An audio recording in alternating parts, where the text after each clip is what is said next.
So welcome to this webinar. Now, for over 40 years, IABC Gold Quill Awards have recognized communication work from around the world that soars above the average, taking communication to new heights. Award-winning work is innovative, strategic, and delivers significant results.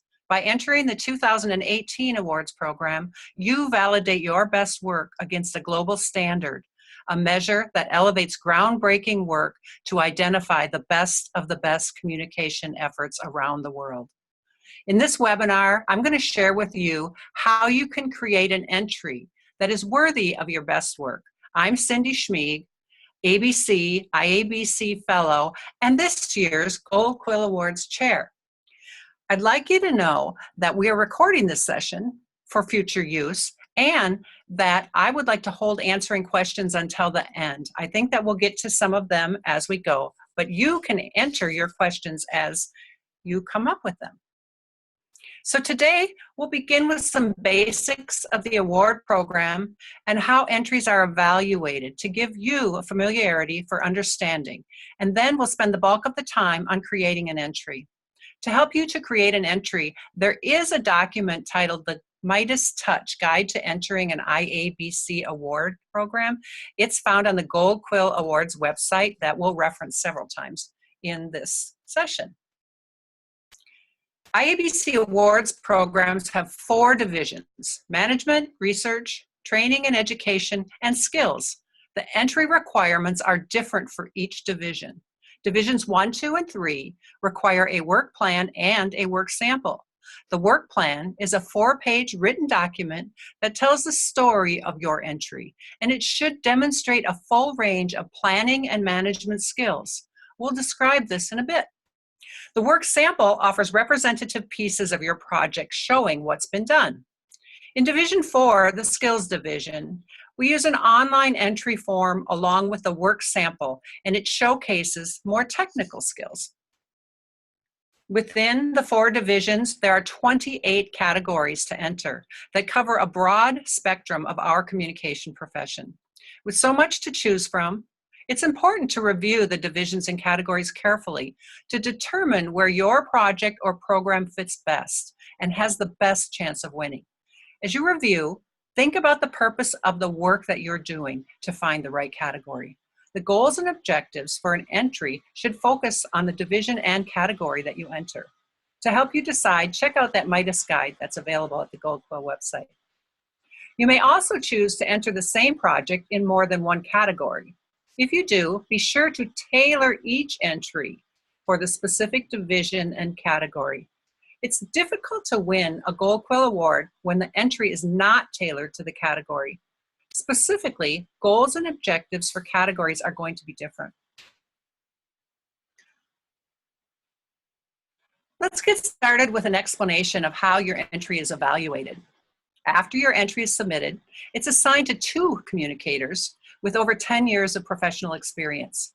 This pair scores your entry individually using the AwardForce online system, and then they come together in March on one of our 9 planned blue ribbon panels taking place in locations around the world and 1 virtually.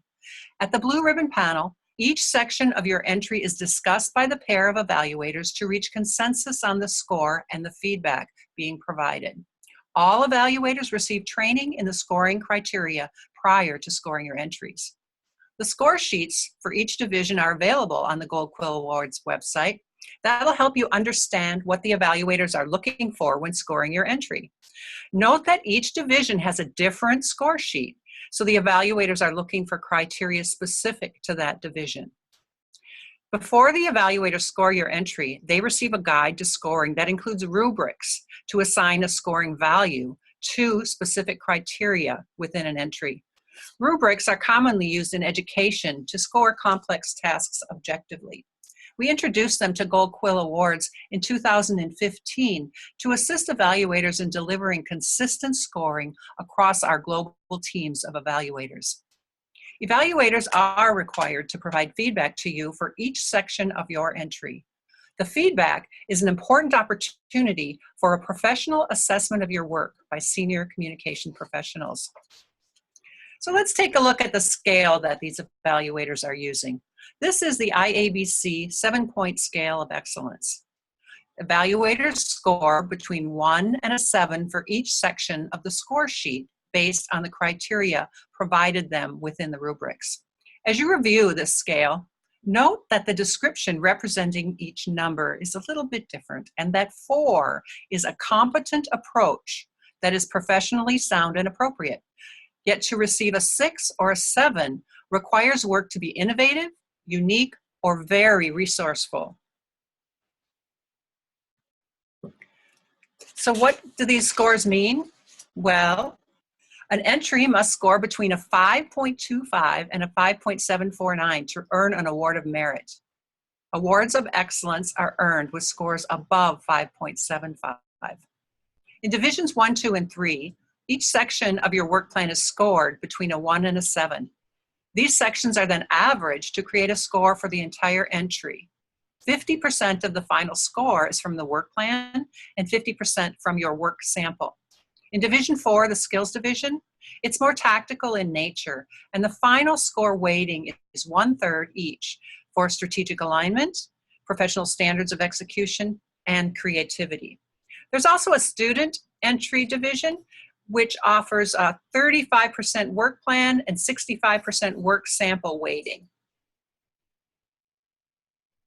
In addition to the awards of merit and excellence, IABC grants a number of special awards. These are nominated by Blue Ribbon Panel evaluators from the pool of Gold Quill Award excellence winners, with the awards selected by the Gold Quill Committee.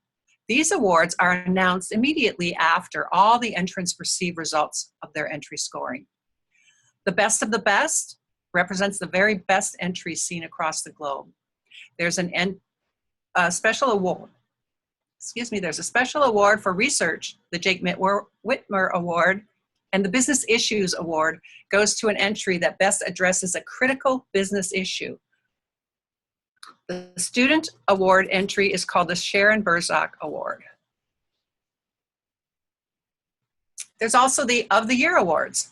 These are announced live at the IABC Excellence Gala and are given based on the number of winning submissions for a particular entrant. You can see the categories here: Corporate Communications Department of the Year, there's a Not-for-Profit Department, and Agency of the Year, both sizing in boutique, small, mid, and large. So now that we know how the scoring system's working, let's move on to your entry.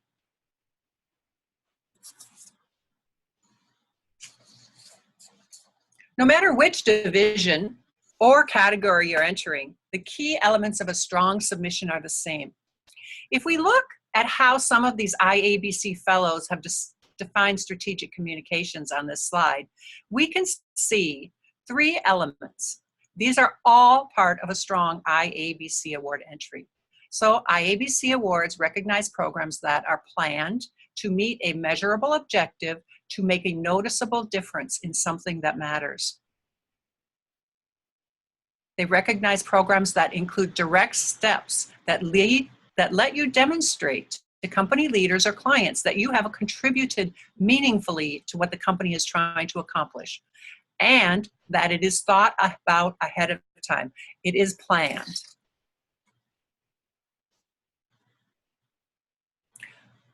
As to the specifics of putting your entry together, entries in Division 1, 2, and 3 include a work plan and a work sample. The work plan is 4 pages in length and includes these sections. There's a template available on the Gold Quill website that you can use. So let's take a look at each section separately from an evaluator point of view. The first section, the business need and communication opportunity, talks about how these were identified and why they matter to the business right now. So assume the evaluators know nothing about your organization, business environment, or even your geographic culture. Your work may be evaluated by communicators from anywhere in the world and from any industry. Be sure to tell the story. Don't let the evaluator make assumptions. Spell it out for them. Explain how your project addressed the need and opportunity. Provide enough context so it's clear how the program contributed to the organization's success. Be sure to answer the question, how will it help the business or organization? An entry based on research scores higher. Evaluators will mark up if you use formal or informal research to identify the need or opportunity. And you'll also score higher by sharing specific challenges or changes that led to the need and opportunity by providing a superior explanation of why it matters to your organization. For example, if you're entering a safety campaign, reducing accidents is likely what you're trying to accomplish, yet the business need should explain why you need to reduce accidents. Let the evaluators know how reducing accidents benefits the company. Does it save money or time? Was there something that prompted the campaign, such as an increase in the number of accidents or injuries? The answers to these questions will help you to explore the strategic nature of your campaign. I want to take a look at an example right now. This entry earned an Award of Excellence in 2015. I've included some of the bullet points from the case study that was prepared from this entry, and it's available at the link on the slide. Note that the description of the business need includes the things that matter to the business success, such as rising landfill fees. The entrant answered the question, why now? Demonstrating the urgency to the city. This was achieved by stating that the costs increased 65% since 2009. The entrant also explained how the program helped the business, that is, through cost savings. And the communications opportunity is based on research. The entrant used a survey that showed citizens lack knowledge on organic material collection. So the communications opportunity became educating residents. We'll be looking at this example for each section, so we'll come back to it. The next section, the stakeholder analysis, is where you truly analyze and describe your stakeholders. You get a score under 4 if you simply list your audiences. And remember, you need a 5.25 to get an award.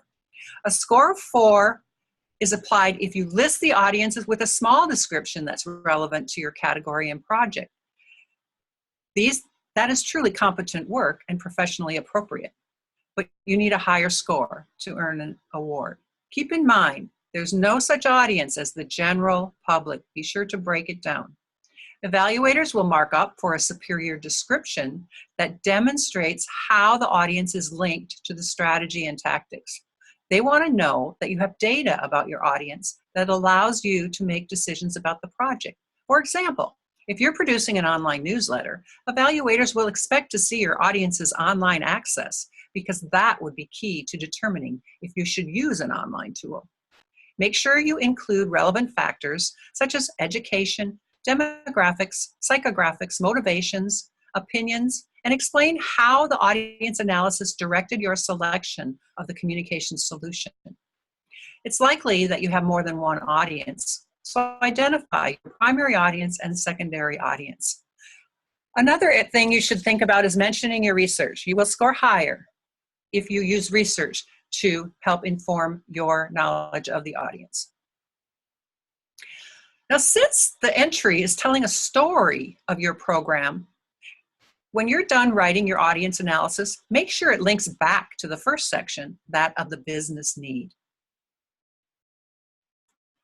So let's take another look at this example. The entrant explained what they knew about the audience. You can see a lot of facts here. They include the size, some psychographics, and research, and they base it on a survey that they did on their audience. So it is research-based. The third section of your entry is the most important section of the entry. That is the goals and objectives. Without preset targets for success, it's difficult to know if you actually did succeed. Many evaluators begin reviewing an entry at this section. They look at the objectives set during the planning phase of the project, and then they go to the measurement section of the entry to see if the objectives were met or exceeded.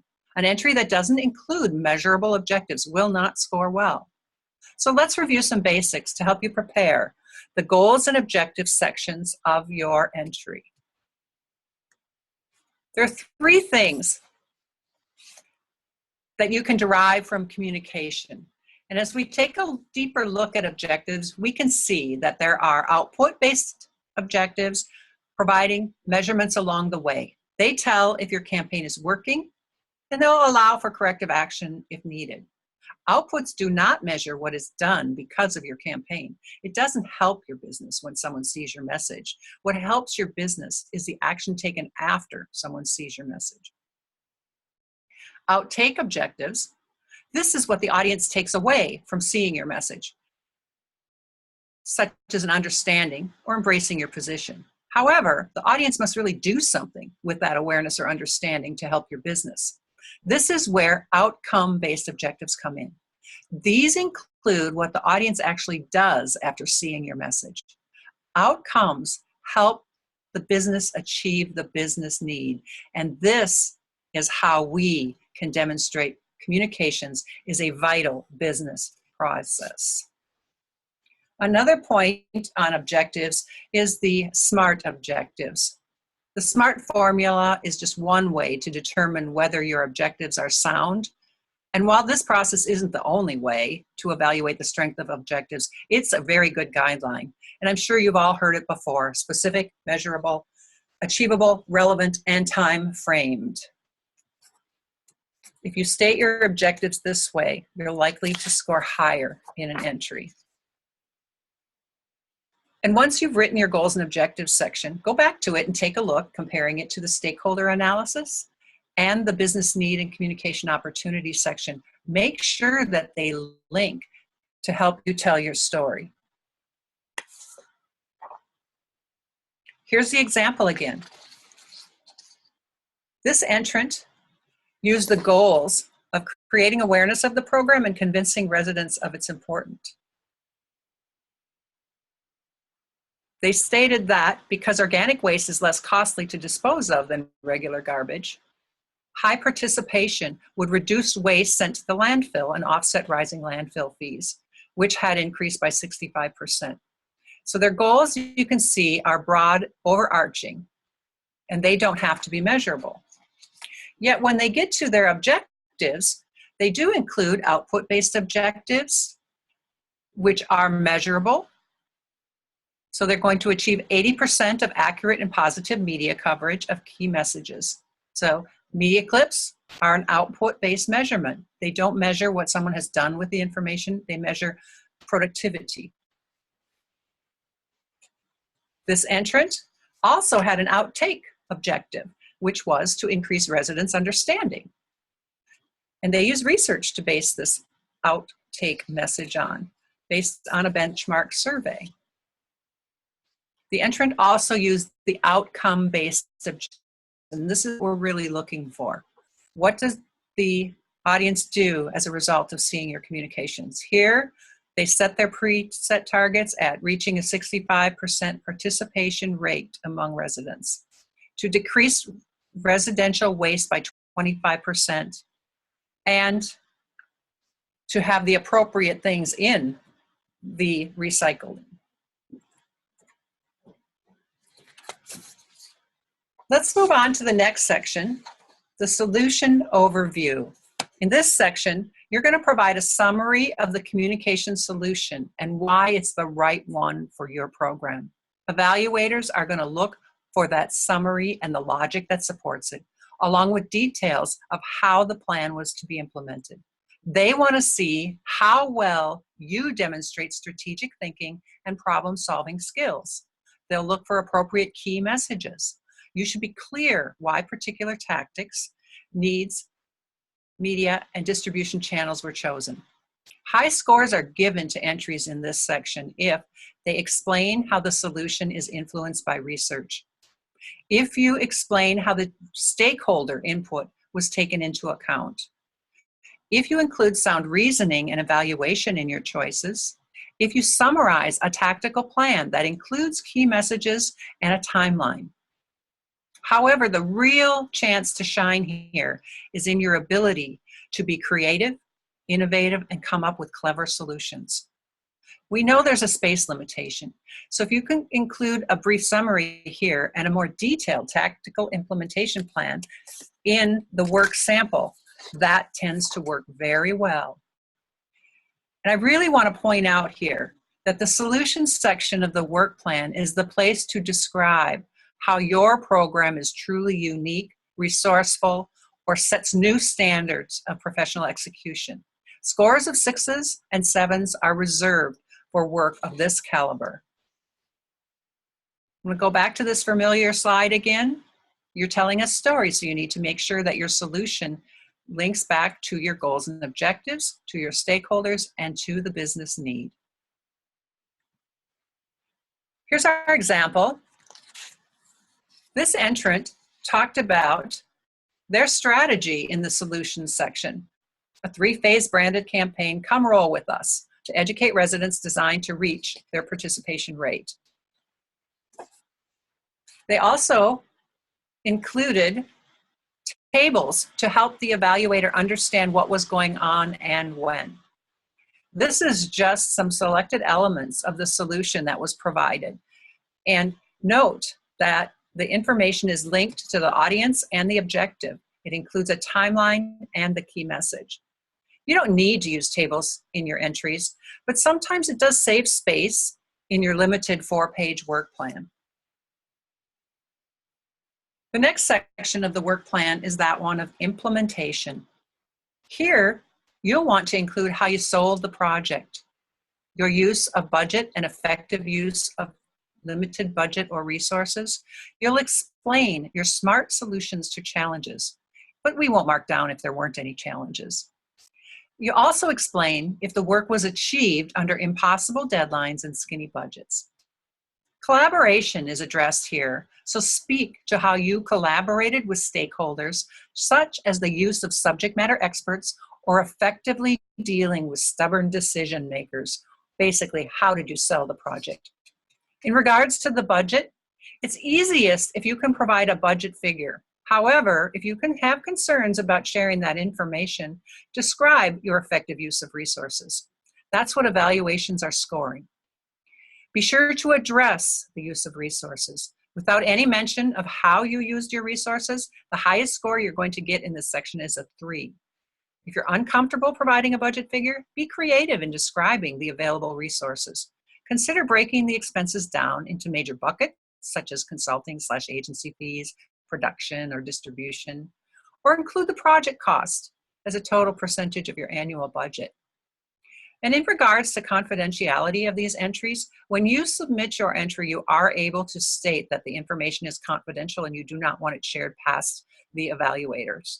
And that will be taken into consideration. There's also an option to check that you would want to change the information that you provide so your entry can be made public with an edit.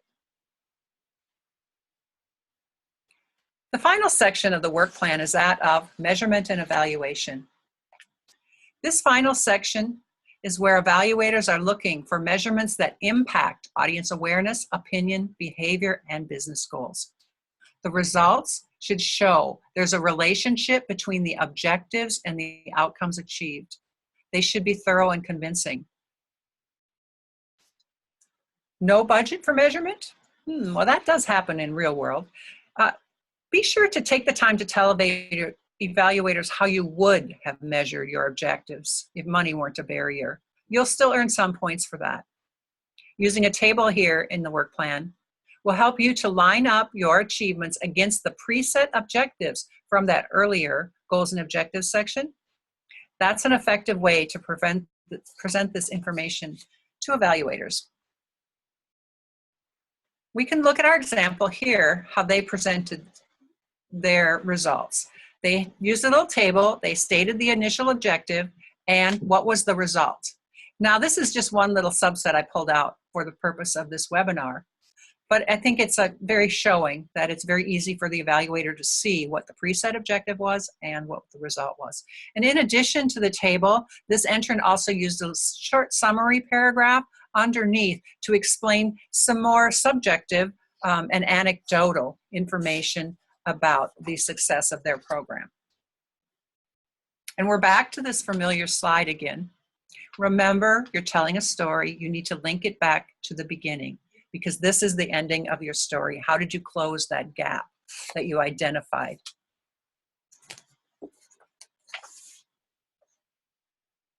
So now that we've talked about the work plan, let's talk about the work sample. The work sample includes up to 5 pieces that are representative of the project. The work sample should demonstrate your skill in strategic planning and execution. So what we want you to do here is to clearly name and organize your sample in the same order as the sections of your work plan. Think of it as preparing a portfolio that demonstrates your skill in strategic planning and execution. Include your communication plan, summary of your research, tactical or implementation plans, your budget, measurement and evaluation report or summary, and some creative samples from your project. Be creative in how you present your work. You can take photographs of elements if necessary, such as if you had town hall meetings, take photographs of those town hall meetings. A picture tells 1,000 words, or so we've been told. You can also include links to websites for evaluators to check out. Here, evaluators will mark out for strong choices in matching audience characteristics, strong writing and execution that is likely to connect emotionally to the audience, for integrated vehicles and channels, for work that shows a solid reflection of project objectives, good use of budget and resources, and superior production value. Evaluators will mark down, however, for work samples that are unbearably long. The work sample should represent the project, not include every item. Also, including a much more detailed work plan as a work sample will not gain you extra points. Use your communication plan as the sample to reflect the entire project. The better the evaluator understands your work sample elements, the higher your score is going to be. So consider adding notes on the work sample elements. Use references in the work plan to indicate the item is available in the work sample. And use descriptive file names, all to help the evaluator understand your project. So that was some good information on the work sample. And with that, we're going to close out of talking about Division 1, 2, and 3 and move on to Division 4. Division 4 entry is somewhat different than the 1, 2, and 3 divisions, since the Communication Skills Division includes marketing and communication elements that showcase technical skills, things like writing, editing, design, multimedia production. Entries in this category are generally tactical in nature. Entries in this division can be elements of a larger communication project. Quite often, entrants submit individual elements of a Division 1, 2, or 3 entry in this division.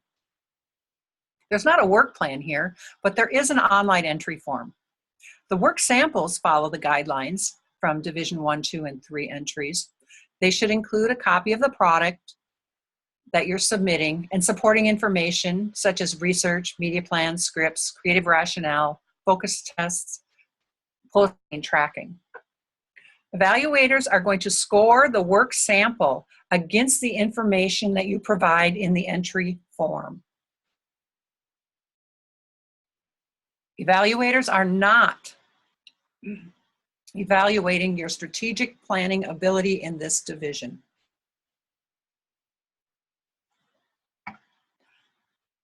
Yet, the entry must demonstrate strategic alignment to the purpose, the creative process, and measurable results.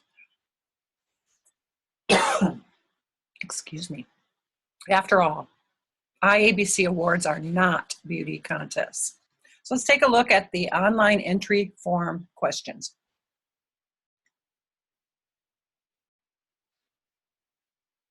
This slide shows you the questions. The preview of this form is available in the how-to section of the Gold Quill website. The form's going to ask you 6 questions, describing the organization, why you're undertaking the project, who's the audience, what do you know about them, listing up to 3 key measurable objectives, and how well the project met those objectives. We're looking for key messages and how you used your resources, just like the other division.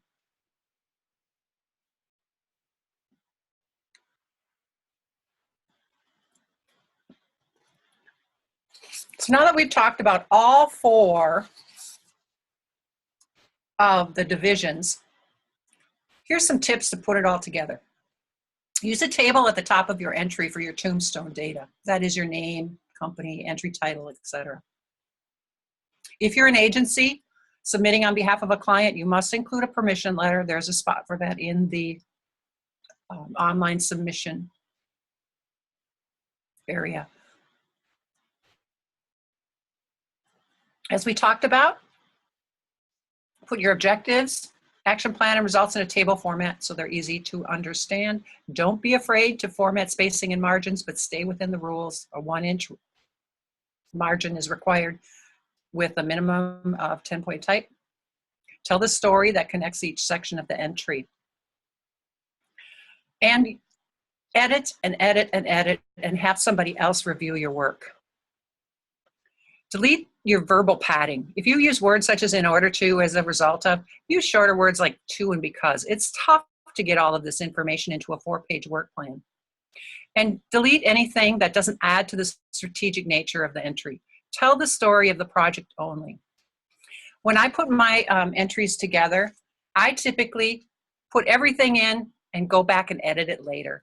It's much easier to cut out unrelevant information than try to stay so focused while you're completing the entry form. So we're going to make it happen. Here's our deadlines. Just 2 weeks from today is the early bird deadline of November 15th. There's a final deadline of the 10th of January and an additional late deadline, the 30th of January.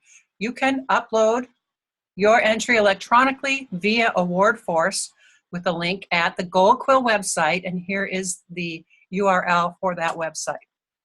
Once you enter your documents in that site and pay your fee, your entry is considered final.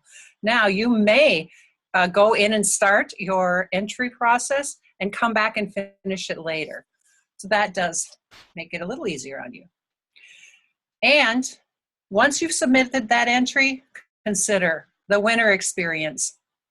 Each winning entry receives a Gold Quill Award trophy, as you can see in this delightful pictures. Awards are presented to winners at the annual IABC Excellence Gala held during the World Conference. In June, it will be in Montreal. This evening of celebration and recognition includes a networking reception, a ceremony, a dinner, and a dance. If you're unable to attend, we will send your trophy to you by mail. In addition to the trophy, select entrants with the highest scoring entries are going to be invited to present their program at the IABC World Conference. And case studies of select winning entries are prepared and shared through IABC channels. IABC will be announcing all the winners with a press release on IABC.com and through social media. And some of our IABC chapters and regions recognize Gold Quill Award winners within their geography. So, the best of luck to you. Here again is the link to the IABC.com website for more information, to access the AwardForce entry site, and for some resources to help you with your entry.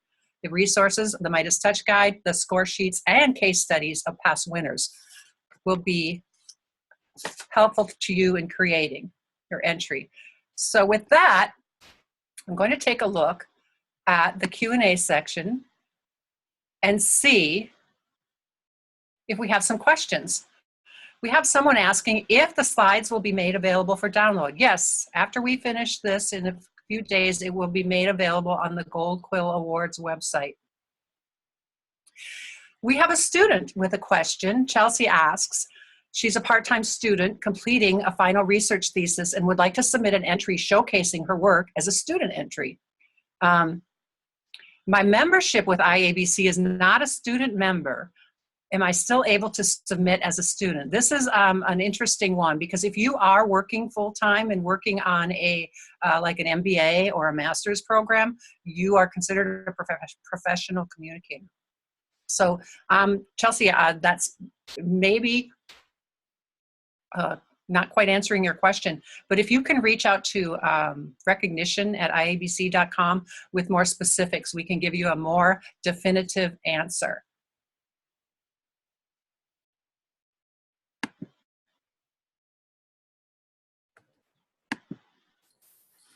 And it looks like we also got a question through the chat about whether winners are notified prior to the World Conference.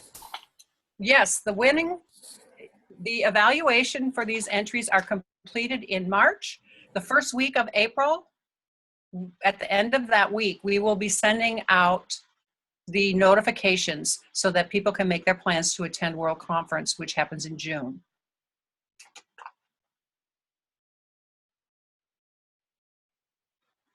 An anonymous individual asked, do we ever share previous work sample examples publicly to give an idea of best practices? She's thinking of entering in Division 4. I would venture to say there probably aren't a lot of examples of Division 4 entries out there because the communications management is really, IABC's sweet spot. That's what we are all about as an organization. So we don't ever share all of the entries because of confidentiality. But if you go to the case studies on the website, you will see an example of work samples that were used for those entries. The photos of many of the work sample elements are included. If you have more specific questions, send an email to recognition@iabc.com and we can provide you some better individual direction. I hope that helped with your question. Another one is from Michaela wanting to submit an entry to the special events. The event happened annually. She's planning to submit the event that happened in January 2017. Planning happened from August to December. Oh, this is a question about the timeline of work accepted in Gold Quill Awards. It's a very good question. Entries are submitted for work that has been completed in the last 2 years. And if the work was done before 2 years and the evaluation period went into that 2-year period, we still accept those entries. We also would accept if an entry was submitted last year for Gold Quill and it didn't win, and it could be updated with more information and then resubmitted. Chapter award entries and regional award entries are also available to be submitted. The timeframes are different for the chapter and region and Gold Quill, but Gold Quill is a 2-year plan limit. Okay. Are there any other questions?